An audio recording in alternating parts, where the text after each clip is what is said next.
Oi pessoal, é o Dr. Luiz Guilherme do canal Abinas Psiquiatria e Psicologia.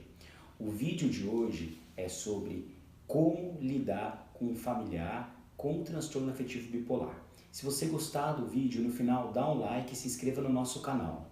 Tanto aqui do YouTube, você também pode acessar o canal do Instagram e o canal do Facebook, que é Abinas Psiquiatria. A respeito então do transtorno afetivo bipolar, se você quiser saber um pouco mais sobre esse transtorno, eu já fiz um vídeo falando sobre isso. Então você pode acessar e dar uma olhadinha e depois prosseguir com esse vídeo de agora. Então algumas das dicas. A primeira dica é psicoeducação. E o que é psicoeducação? Psicoeducação é o médico, o psiquiatra, um psicólogo, algum terapeuta que consiga orientar e educar os familiares do paciente sobre o que é o transtorno bipolar. É justamente ensinar sobre a doença. O papel dos familiares é tentar também buscar ajuda com os profissionais para saber quando a pessoa está entrando em crise, como fazer na fase de estabilização, como fazer para lidar com a pessoa quando ela entra num quadro depressivo, ok? Então, por exemplo, na fase de depressão, você está vendo que o seu familiar que estava bem começou com um humor mais deprimido, mais melancólico, mais apático, mais desanimado, sem interesse em fazer as coisas, sem prazer, é um sinal de estar entrando num quadro depressivo. É a hora de tentar estimular a pessoa, levá-la ao psiquiatra e ver o que pode ser feito para melhorar. E como se atentar, por exemplo, às fases de euforia ou de irritabilidade, a fase de hipomania ou mania. Então, quando a pessoa começa a ficar mais eufórica, com menos necessidade de sono, mais hostil, mais irritada, mais agressiva, com mais energia, falando mais desinibida, é um sinal de que a pessoa pode estar entrando também num desses quadros. E aí é preciso ir atrás de ajuda. Então, a psicoeducação também ajuda a família a entender a doença e entender o comportamento da pessoa durante a doença. Então, é muito comum, eu ouço bastante no consultório, por exemplo, a pessoa falando assim: poxa, doutor, perdi amigos, meus parentes não querem falar comigo, meu companheiro, minha companheira não quer falar comigo. Porque quando eu estava num episódio, eu fiquei muito irritada, falei um monte de bobagem, gritei, discuti, briguei. E a pessoa começa a se sentir mal porque ela acha que isso é do comportamento dela, é do quadro dela. Nesse caso, é importante os familiares também terem a noção de que a pessoa faz isso até sem um juízo crítico, sem um insight total sobre o que está acontecendo.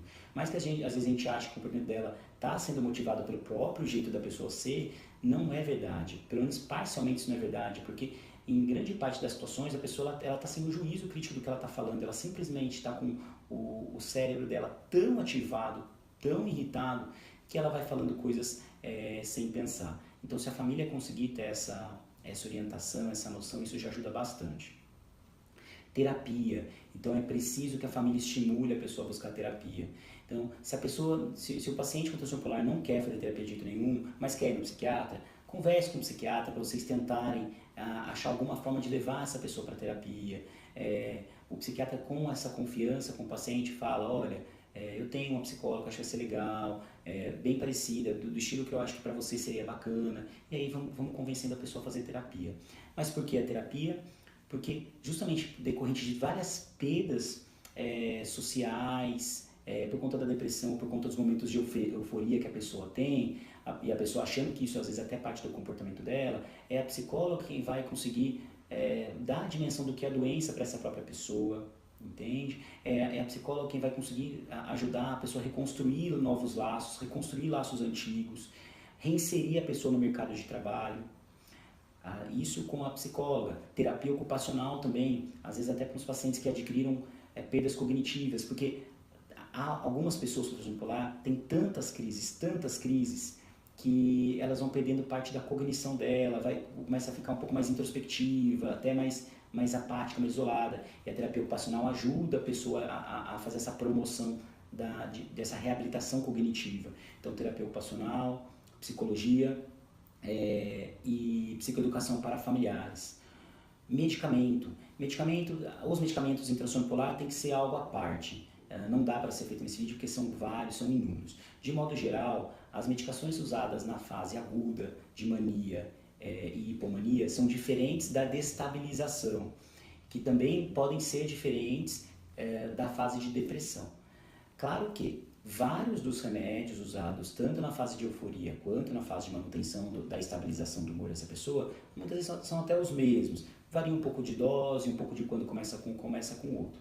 E normalmente a gente usa antipsicóticos atípicos, exemplo desses antipsicóticos atípicos, temos a olanzapina, a risperidona, o aripiprazol, há também estabilizadores de humor como ácido valproico, carbolítio, o lítio, o carbonato de lítio, que são remédios que usados na fase de euforia, mas também na fase de manutenção.